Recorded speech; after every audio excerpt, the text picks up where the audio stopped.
Mighty Magula.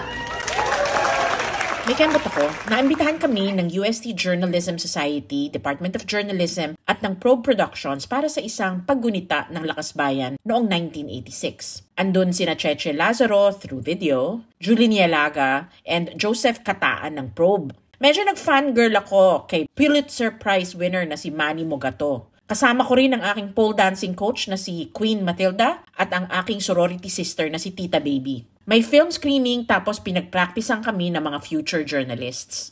In February 1986, I was 17 years old. And that was the year na kakastart ko mag-drive.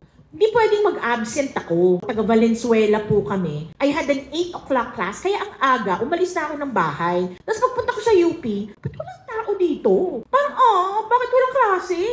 Parang disappointed ako, ganon. Wala ring cellphone, hindi ko naman pwede tawagan ng mama ko, papa ko. Hindi rin ako nagbabasa ng dyaryo. So parang, ano nangyayari sa mundo? Parang ganon, parang apocalypse na ba? Hindi ko alam. Dahil walang tao. Pag-uwi ko sa bahay, dun ko nakita na not everyone can be journalists. Not everyone who has a platform on social media can start saying that they are a journalist and ask for press credentials with Malacanang. I had a talk here in UST about using short-form media for educators because a lot of young students now talagang natu-turn off kapag yung PowerPoint mo parang sinukahan ng mga words. It is important to use short-form video na pwede mong unahin, silip-silipin before you use the rest of the material. You don't even have to publish that. But I think educators can leverage the power of short-form, the power of infotainment to elevate the interest of the learners and to sustain, especially when the material is as boring as history or as technical as health sciences. We all had a great time revisiting the People Power Revolution through film and conversations. I hope the experience reminds the young that being a good Filipino is a deliberate choice and it requires an honest study of the past.